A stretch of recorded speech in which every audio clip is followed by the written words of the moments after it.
Halo teman-teman, Assalamualaikum warahmatullahi wabarakatuh. Kembali lagi bersama Bunda Amel.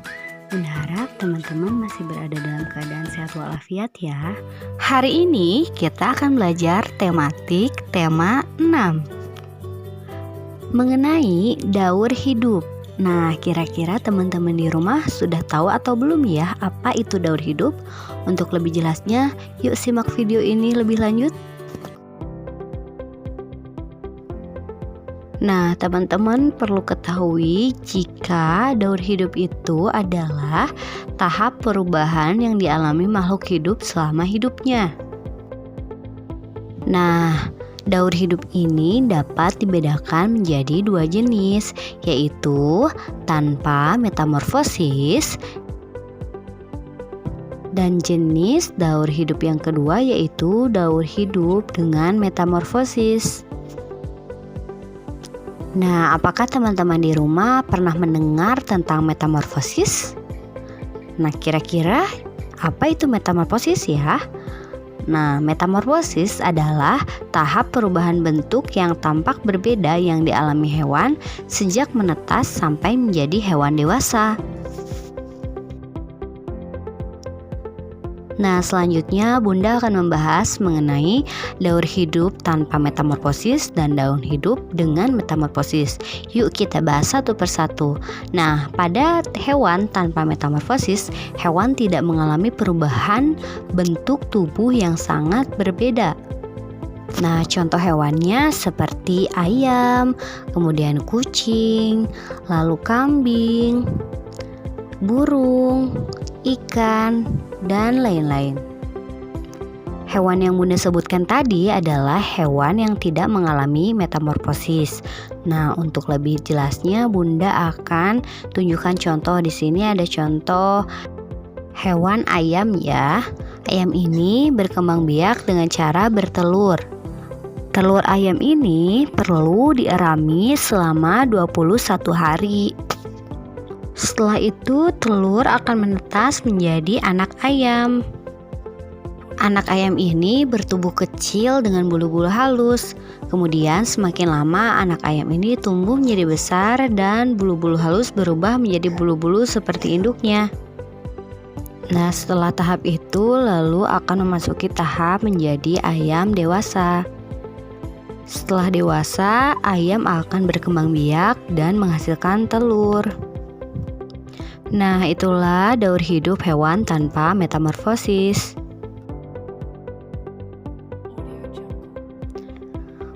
Untuk selanjutnya yaitu daur hidup dengan metamorfosis.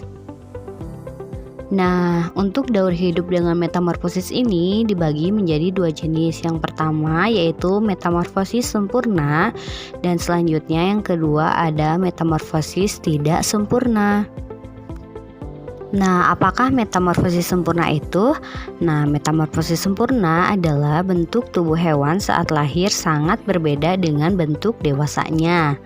Sedangkan untuk metamorfosis tidak sempurna yaitu bentuk tubuh hewan saat lahir tidak terlalu berbeda dengan bentuk dewasanya. Teman-teman bisa melihat kan bedanya metamorfosis sempurna dan tidak sempurna? Untuk lebih jelasnya, yuk kita simak contoh hewan dengan metamorfosis sempurna. Contoh hewan yang mengalami metamorfosis sempurna yaitu pada kupu-kupu, lalat, dan juga nyamuk.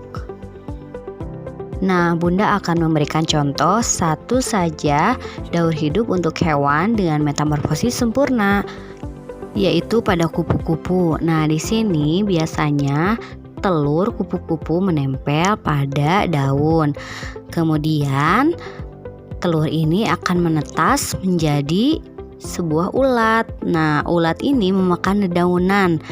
Nah, nantinya ulat ini akan mengeluarkan semacam benang sutra untuk melekat pada daun atau batang pohon. Setelah itu ulat berubah menjadi kepompong.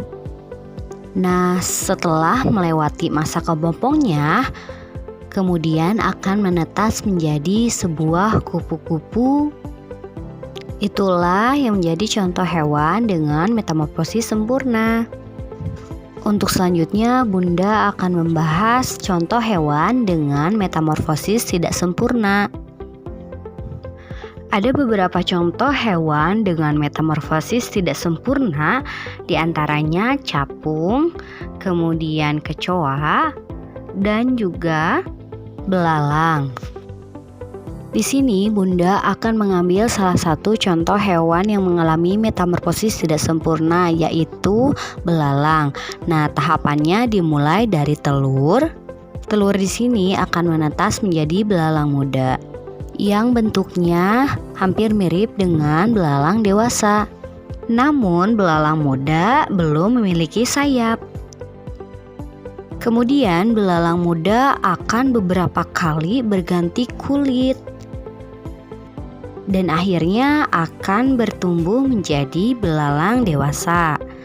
Bisa kita simpulkan tahap yang pertama yaitu pada telur, kemudian tahap selanjutnya ada nimfa 1, lalu nimfa 2, dan akhirnya menjadi belalang dewasa.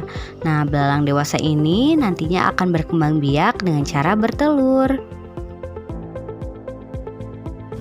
Alhamdulillah teman-teman, hari ini kita sudah belajar mengenai daur hidup. Semoga teman-teman di rumah paham ya. Jika teman-teman ada kesulitan, teman-teman boleh bertanya ke Bunda. Nah, teman-teman jangan lupa mengerjakan tugasnya yang sudah Bunda kirimkan ke Classroom. Tetap semangat ya walaupun belajar di rumah. Wabillahi taufiq wal hidayah. Wassalamualaikum warahmatullahi wabarakatuh.